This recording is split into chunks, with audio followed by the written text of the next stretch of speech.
back, everyone. So today is our final anchor text that we are going to read together.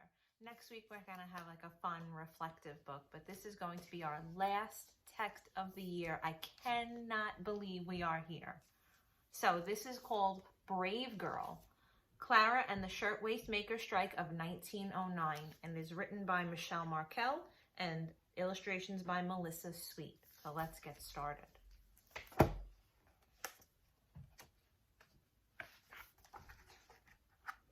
A steamship pulls into the harbor carrying hundreds of immigrants and a surprise for New York City.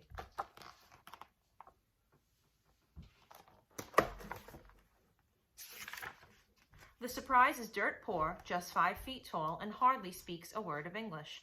Her name is Clara Lemlich. This girl's got grit, and she's going to prove it. Look out, New York.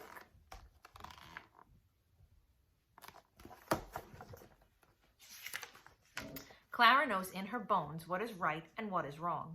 What's wrong begins a few weeks after the Lemlichs move into their tenement in America. No one will hire Clara's father. They will, however, hire Clara.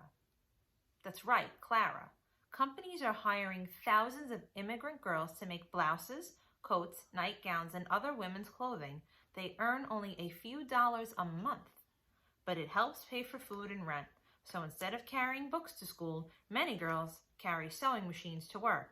Clara becomes a garment worker.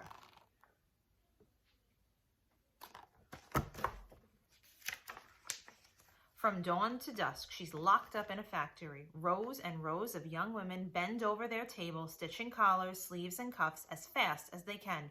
Hurry up, the bosses yell. Rat-a-tat-tat-tat-tat-tat-tat, hisses Clara's machine. The sunless room is stuffy from all the bodies crammed inside. There are 2 filthy toilets, 1 sink, and 3 towels for 300 girls to share. Clara learns the rules. If you're a few minutes late, you lose a half a day's pay. If you prick your finger and bleed on the cloth, you're fined. If it happens a second time, you're fired. The doors are locked and you're inspected every night before you leave to be sure you haven't stolen anything from the factory.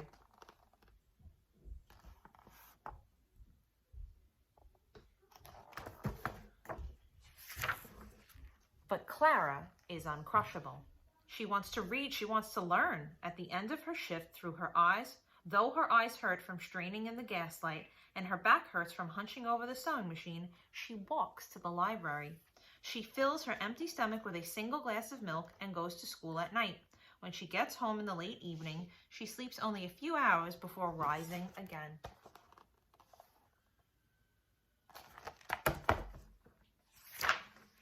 As the weeks grind by, Clara makes friends with the other factory girls. At lunch, they share stories and secrets as if they were in school where they belong. Clara smolders with anger, not just for herself, but for all the factory girls, working like slaves. This was not the America she'd imagined. The men at the factory tell her they've been trying to get the workers to team up in a union. Then they'd strike, or refuse to work, until the bosses treat them better. But the men don't think the ladies are tough enough. Not tough enough because they're girls? Oh, yes, they are. Clara knows it. She'll show them.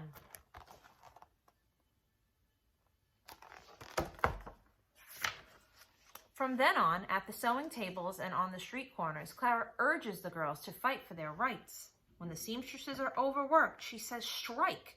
When they're underpaid, she says strike. When they're punished for speaking up, she cries strike. And the girls do.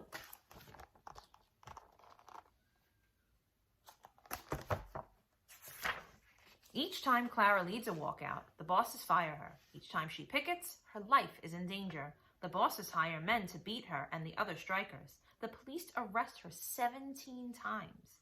They break 6 of her ribs, but they can't break her spirit. It's shatterproof. Clara hides her bruises from her parents. A few days later, she's on the picket line again, and the other girls think, if she can do it, we can do it. For weeks, the small strike go on. But the bosses find other young women to do the work for the same low pay and long hours.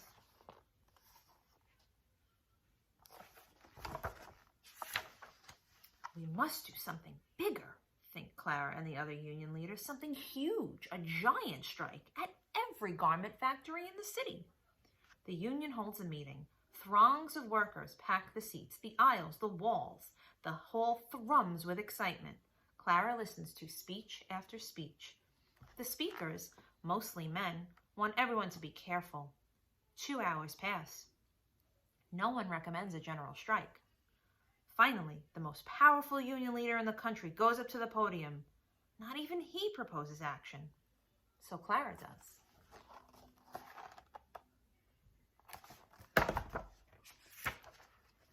That's right, Clara. She calls out from the front of the hall. The crowd lifts her to the stage where she shouts in Yiddish, "I have no further patience for talk. I move that we go on to a general strike." And she starts the largest walkout of women workers in U.S. history.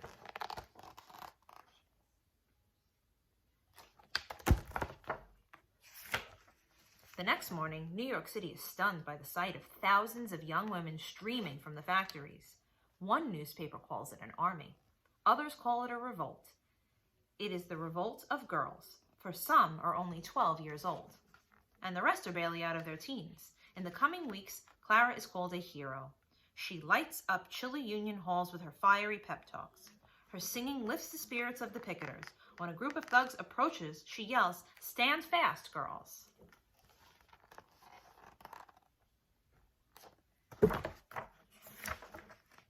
And they do, all winter long in the bitter cold. In their cheap, thin coats, tired and starving and scared, the girls walk alongside the men on the icy sidewalks of the picket line. They spill out of the union halls, blocking the roads, filling street corners and public squares.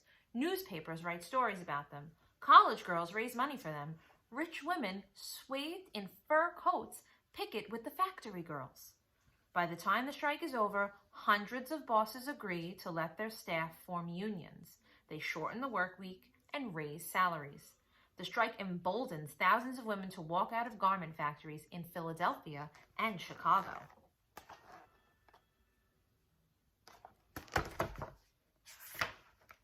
And the strike convinces Clara to keep fighting for the rights of workers. Her throat is hoarse, her feet are sore, but she has helped thousands of people, proving that in America, wrongs can be righted, warriors can wear skirts and blouses, and the bravest hearts may beat in girls only 5 feet tall.